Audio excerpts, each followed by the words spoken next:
Hello everybody and welcome back to I Was a Teenage Exocolonist. Last time we began our golden run, and this time we're going to continue onwards with it. We are very close to getting the toughness we need to get outside, which is what I want to do. One of the most important things to do this year is we got to start sneaking out. We got to get out fast. That way we can raise up our bravery, we can raise up our friendship with Dees, all that jazz.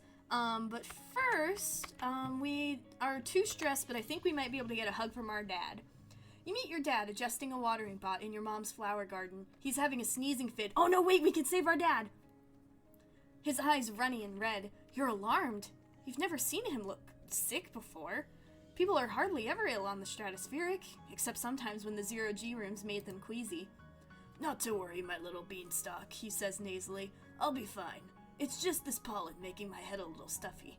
He wipes his nose with a handkerchief and looks around. Everywhere you turn, the air is soupy and tinged with pink from all the floating pollen. On Earth, your dad tells you, we used to call this hay fever. Even though it had nothing to do with hay, your mom cuts in, carrying a large bouquet of flowers. The native flowers seem to be in full bloom this time of year. She buries her nose deep in them, and they smell fantastic. Your dad smiles kindly and agrees that they sure are beautiful. Then he blows his nose loudly. I'm gonna sniff the flowers tentatively. They do smell good, and they look harmless. Your dad's eyes look so sad, but maybe that's just the allergies. Hey, Abby, I know the last few weeks have been very hard for you. This might be a good time to relax and stick around the quarters wing.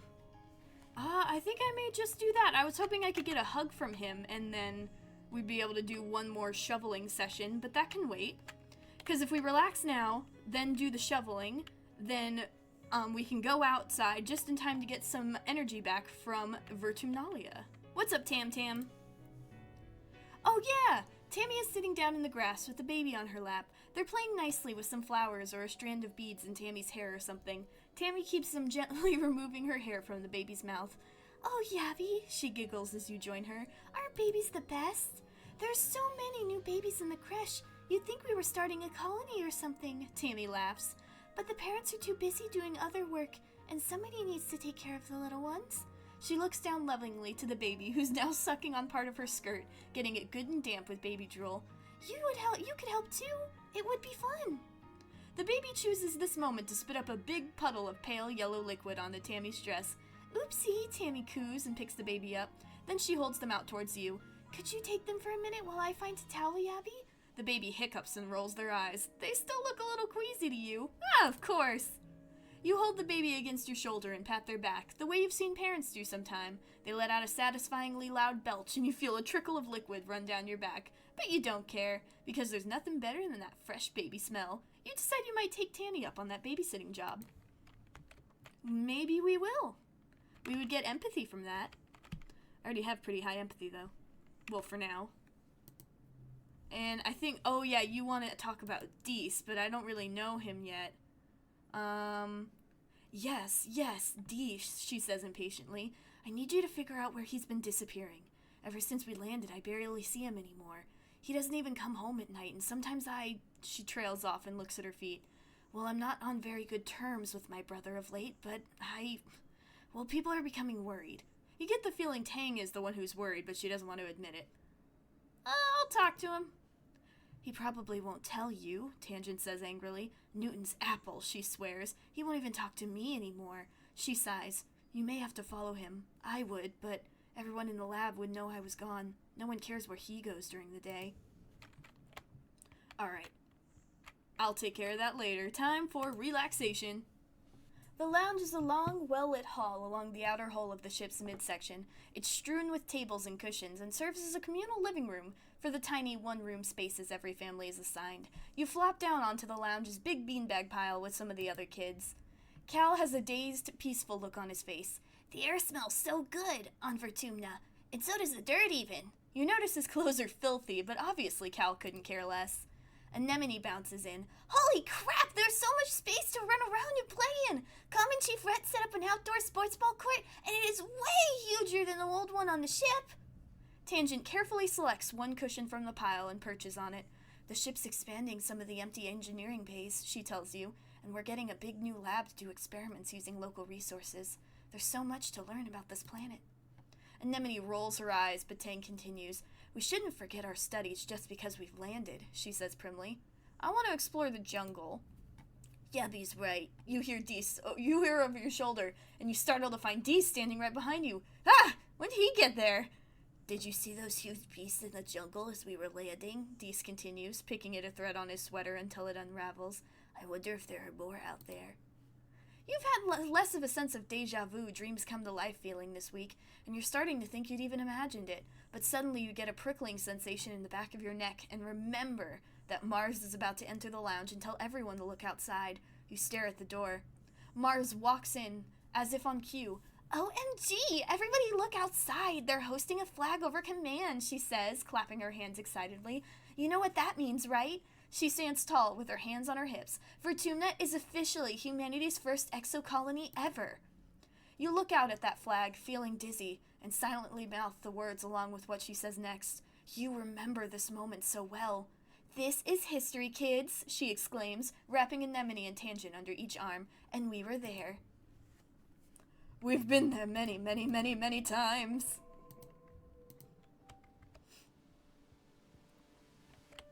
Oh, hey, Dees. You tell Dees that his sister Tangent wants to know where he's disappearing to. His eyes briefly flit to yours, and then he stares vaguely off towards the engineering wing where his sister is reading on her holopalm between classes. He doesn't say anything. She's worried about you. She doesn't care about me, he says sullenly. Tangent's just worried she'll get in trouble if I don't come home one day. He scowls and picks at the hem of his sweater. She doesn't care about anything but her schoolwork. Alright, I'll leave you alone for now, buddy. Don't worry, we'll sneak out in like a month, I promise. His shoulders slump in relief as you go. We will be friends! I swear it!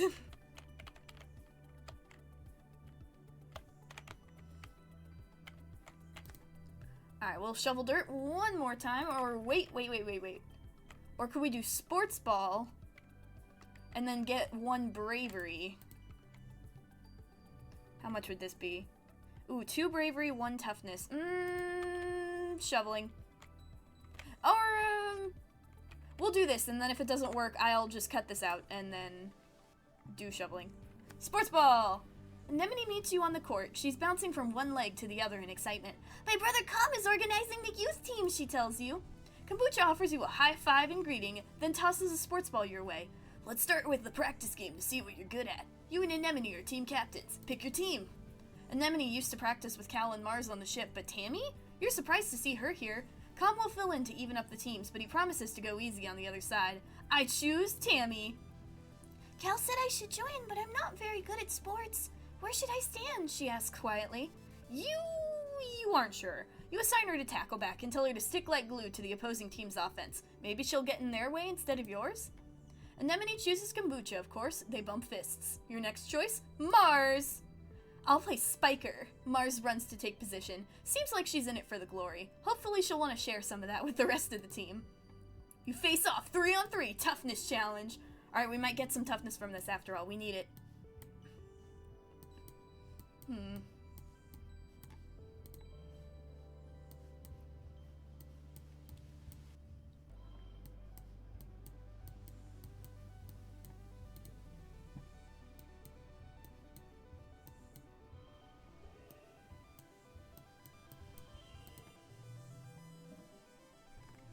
There we go. Tammy tackles Anemone in a brilliant takedown that surprises everyone. She really took to her role as the immovable object. The score is tied, with Anemone and Com putting the pressure on. Then blam! You score the match point with the rad spike all the way from the net line. Nice, and did that give us one more toughness? It did! We made it! Time to sneak out. Oh, but first, we can do a random act of kindness. You start simple. You give Tammy an enormous hug, sharing the love. Tammy gets lots of hugs, but you make sure this one feels special. She hugs you back, wiggling back and forth happily. She's surprisingly strong. Thanks, Yabby, she says breathlessly as you squeeze the wind out of her a little. I really, really needed that. Oh, before you go, she adds, and produces a box with a slice of cake in it from the folds of her skirt. Do you want this cake? They're so fun to make, but I need someone to help me eat them. I'll make you another on your birthday if you'd like, and we can trade hugs for cakes again. Of course! Now we have a gift. I don't know who to give it to, though. Cal, maybe? Let's look at our relationships. Dees does not like cake. We're doing pretty good. I'll save it for now. We just gotta try and keep up with everyone as much as we can. But first, you step cautiously through the colony gates. Hey there, kiddo! Uncle Tonin blocks your way with a smile. I'm afraid expeditions is off limits for now. It's not safe out there for kids. You better toughen up so you can join the squads when you're older. I'm tough enough! Well, so you are, Uncle Tonin exclaims, standing back to admire you with pride. You know, I'd say you might be having a growth spurt, Yebby. They'd better watch out for you on the sports ball field. Oh, I already won. Listen, he tells you, I can see that you're a tough cookie, and I'd love to have you on my surveyor team in the future, but you'll have to wait a few more years first. Come see me when you're older, okay, kiddo? Dejected, you drag your feet as you walk back through the gates to safety. Psst! What's that? You look around questioningly. Psst! It's Dees. He's hiding behind some bushes? That's so typical. He puts his finger to his lips and motions for you to follow him. Sure, you figure. Why not? He leads you silently along the walls towards the garrison, then crouches down in the bushes, between the sports ball field and the security pavilion to fiddle with something. Suddenly, he's gone. What? You check to make sure nobody else noticed, then scuttle over to where you last saw him. Behind some popflower bushes, there's a drainage pipe in the wall big enough to crawl through. A heavy grate keeps animals out, but it's loose. You could slide it aside to get through. You could sneak out! If the adults won't let you visit the Valley of Vertigo or the Sabekwe swamps or other cool places surveyors get to go, well, you could just sneak through here to explore just outside the colony walls. If Dees does it, how dangerous could it be? Yeah, tell that to Tonin in about a year. God, I know this game way too well! Alright, out we go. This is what's probably going to make the videos even longer, is that I do want to read the expedition stuff, because there's so much interesting stuff out here, but for a while I've just been cutting it out because it's a lot, and we already had a lot to do with the other characters. But I want to give this place the limelight, especially since I'm going for an expedition surveyor ending with decent sim. That's my goal. You slip through the drain pipe and out of the colony before anyone saw you. Anyone, that is, except for a dark form watching you from the trees nearby. Could that be? Is that Dees? He turns and disappears into the jungle. Now you're sure of it. That was definitely Dees. He's not allowed outside the colony either. I like this one because it acts like we didn't see him show us how to sneak out. I'm gonna follow him. You scamper after him through the brush, heedless of branches and brambles scraping at your arms and legs. Without a proper envirosuit, you'll get all scratched up. This kid is fast! You quickly lose sight of Dees and can't find his trail again, but you do learn something by trying. We learn every day. Oh, Hopeye! Your way is blocked by a strange, small creature with 1 foot and 4 large eyes, 2 of which blink sideways on top of its head like frog eyes.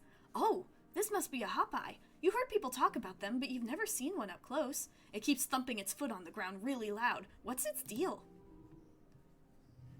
Yeah, I think this is what I'm going to do for now. I am bulk recording these videos. I'll be bulk recording at least 2 more after this because I'm going into town for my siblings' graduation.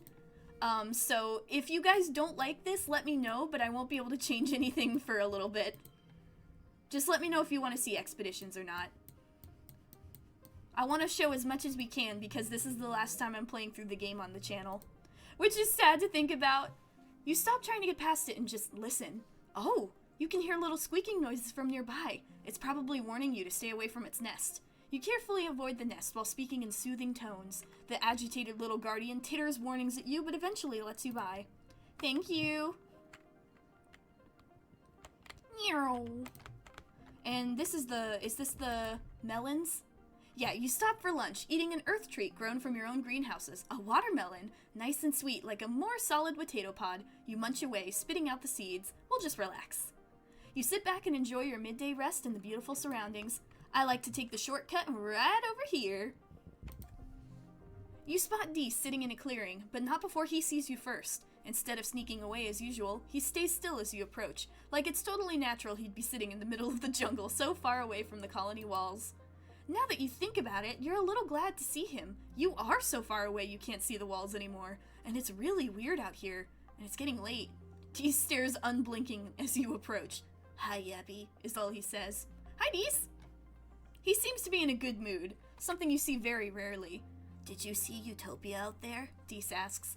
Chief Surveyor told it is easy to sneak past, but Utopia has like X-ray vision eyes or something. She'll catch you for sure if you get too close. She caught me once and I got in big trouble. How about I show you something cool, and sneaking out will be our secret, okay? He jumps up and walks a little ways into the trees. You follow. Just a few minutes away, the ground drops off and a large stone outcropping juts out over a cliff face. Dees walks right to the edge without slowing. It's a long way down. Come on, he says. I will be brave. Brave for you.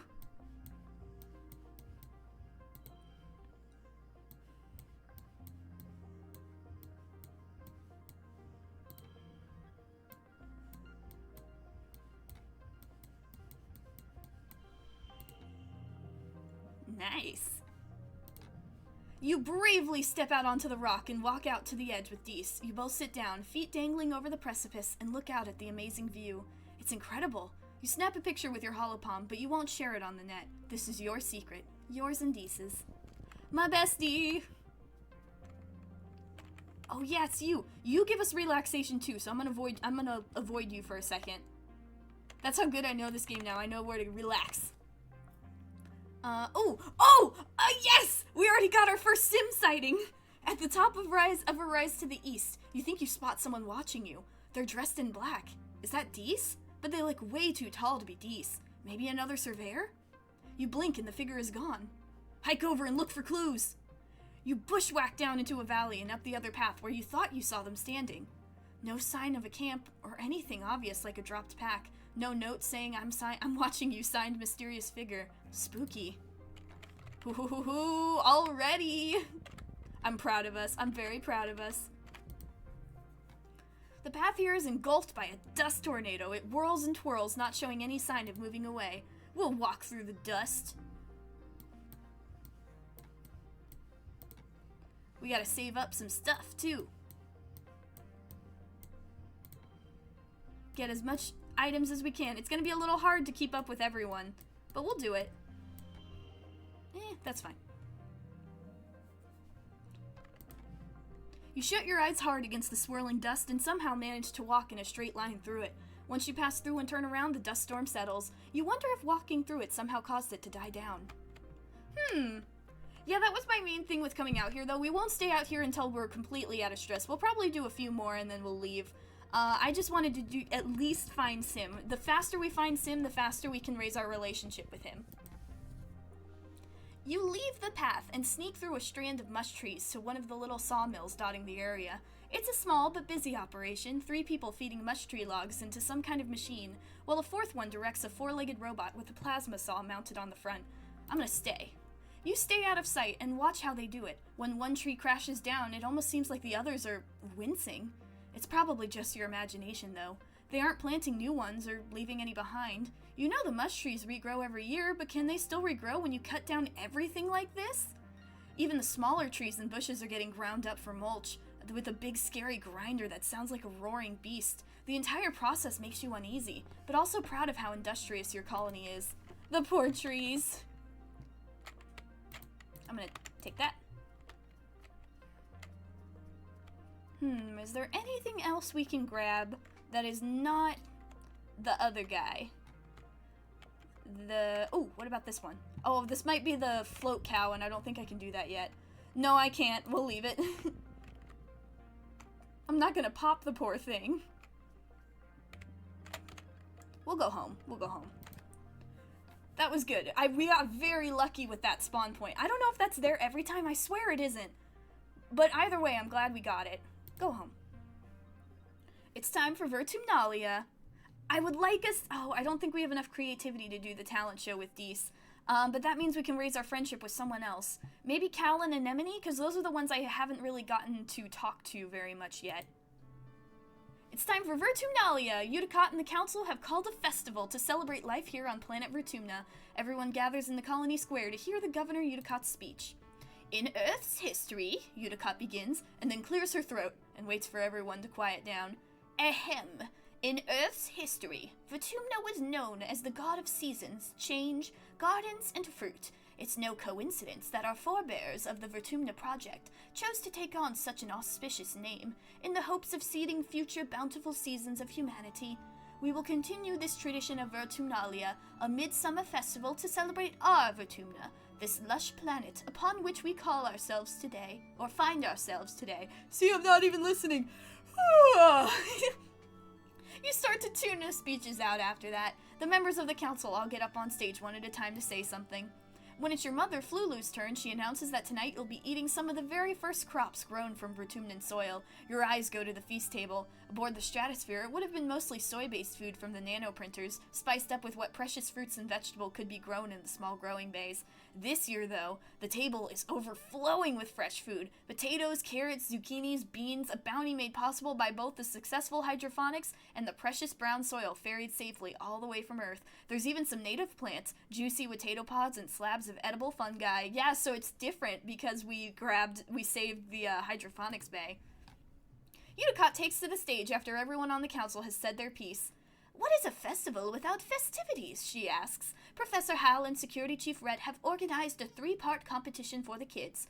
Good luck, children. Which one do you join? So I'm not going to do the science fair because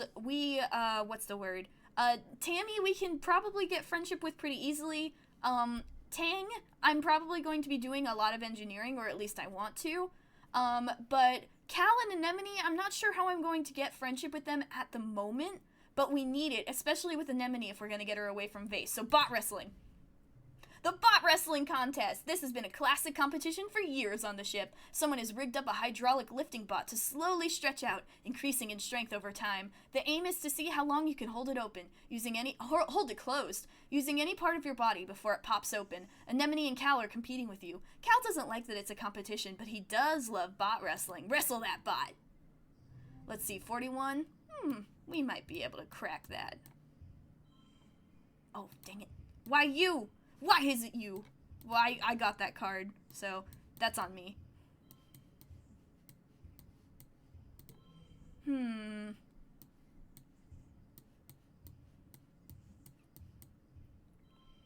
we can push through. It's Vertumnalia. We're gonna get it back. Anemone's brother Calm is the judge and awards bonus points for technique as well as for brute strength. You sit on the hydraulic bot and use your weight at first, then switch to a bear hug when it starts to wobble and push you off the ground. You make a full 5 minutes of increasing difficulty before it eventually springs from your grasp and scuttles into a corner, freed at last. You just barely edge out Anemone. She offers you her hand, then pulls it back at the last second before running away cackling. After the festivities are over, everyone takes time off for a much-needed break. During the fierce heat of dust, a few days' rest is exactly what you need. You feel refreshed. Nice. Alright, I know that we are kind of been moving through the first year very slowly, but I am going to end this episode here because we already have done quite a few things, but also because I want to hear from you guys. Like I said, I am going to be out of town for a few weeks, so these are recorded ahead of time, but I will still be checking the comments and seeing feedback from you, so that way we can possibly make it so the second half of year 2, depending on how much I record for year 2, will be better suited to what you guys want. So let me know, do you want me to keep talking through the expeditions? Once we have seen it, I won't show it anymore. So when we go through the expeditions, the first time I'll show it and we'll read it, but if I go back out, you know how it resets at the beginning of every year. If it's something we've seen before, I won't read it again. But if you'd rather I don't read them at all and I just go through expeditions on my own except for important stuff, let me know. And let me know about what else you want me to do. Is there anything else I should do? Is there any hints that I should be taking into account, especially for later years, middle year 2, because that's when I'm going to be back. That is when my recordings will be caught up with current time. But yeah, let me know. And so I'm going to end it here, and I'm going to record the next episode right after. So until then, thank you guys for watching. If you enjoyed, please consider subscribing. Remember to take care of yourself, keep an eye out for mysterious strangers, and have a good day.